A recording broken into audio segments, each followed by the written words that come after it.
رات دن چل کر 16ویں دن مسیر سے مدینہ طیب پہنچے۔ مدینہ طیب سے باہر غسل کیا اور نہایت ادب و احترام سے مسجد شریف میں حاضری ہوئی اور روزہ جنت میں 2 رکعت نفل پڑھی اور نہایت متفرق بیٹھے سوچتے رہے کہ کیا کرے۔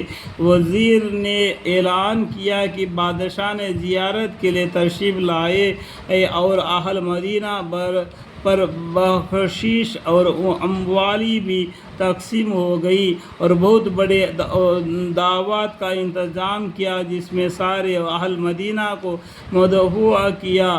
بادشاہ عطا کے وقت بہت گہرائی نگاہ سے لوگوں کو دیکھتے، سب اہل مدینہ کے ایک کے بعد دیگرے آ کر عطا میں آ کر چلے گئے، مگر وہ 2 شخص جو خوب خواب میں دیکھے تھے نظر نہ آئے۔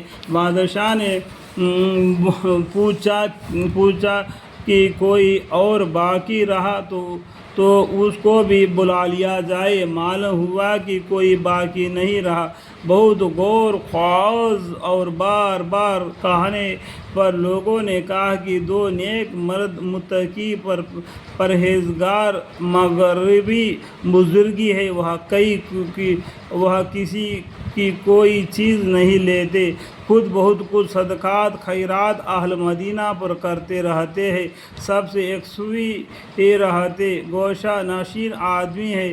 بادشاہ نے ان کو بھی بلوایا اور دیکھتے ہی پہچان لیا کہ یہی وہ دونوں ہیں جو خوب خواب میں دیکھا گئے تھے۔ بادشاہ نے ان سے پوچھا کہ تم کون ہو؟ کہنے لگے کہ مغرب کے رہنے والے ہیں، حج کے لیے حاضری ہوئے تھے، حج سے فراغت پر زیارت کے لیے حاضری ہوئی اور حضور اقدس صلی اللہ علیہ وسلم کے پڑوسی میں بڑے رہنے کی تمنا ہوئی تو یہی قیام کر لیا۔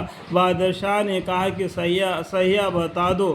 انہوں نے جو پہلے کہا تھا اسی پر اصرار کیا۔ بادشاہ نے ان کو قیام گاہ پوچھی۔ معلوم ہوا کہ روضہ اقدس صلی اللہ علیہ وسلم کے قریب ہی ایک رباطی میں قیام ہے۔ بادشاہ نے ان کو تو وہی روکے رکھنے کی حکم دیا اور خود ان کو قیام گاہ پر گیا۔ وہاں جا کر بہت تحسس کیا۔ وہاں مال و متاع تو بہت سا ملا اور کتابیں وغیرہ رکھی ہوئی ملے، لیکن کوئی ایسی چیز نہ ملی جس سے خواب کے مضمون کا نا امید ہوتی۔ بادشاہ بہت پریشان اور متفرق تھا۔ اہل مدینہ بہت کثرت سے سفارش کے لیے حاضری ہو رہے تھے کہ یہ نیک بزرگی دن بھر روزے رکھتے ہیں، ہر نماز روز شریف میں پڑھتے ہیں، روزانہ باقیہ کی زیارت کرتے ہیں، ہر شنبہ کو کوبہ جاتے ہیں، کسی سال کو رد نہیں کرتے۔ اس قحط کے سال میں اہل مدینہ کے ساتھ انتہائی ہمدردی گمگان رہے۔ انہوں نے کی ہے۔ بادشاہ حالت سن کر تعجب کرتے تھے اور ادھر ادھر متفکر پھر رہے تھے۔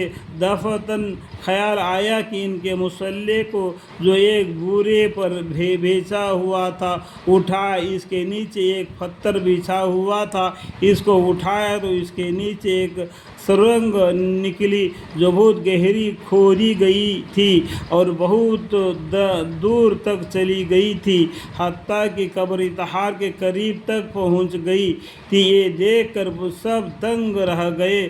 بادشاہ نے ان کو غصے میں کان پتے ہوئے پیٹنا شروع کیا کہ سیاح واقعہ بتاؤ۔ انہوں نے بتایا کہ وہ دونوں نصرانی ہیں اور عیسائی بادشاہوں نے بہت سا مال ان کو دیا ہے اور بہت زیادہ دینے کے وعدہ کیا۔ وہ حاجیوں کی صورت بنا کر آئے ہیں تاکہ قبر طاہر سے حضور اقدس صلی اللہ علیہ وسلم جسد طاہر کو لے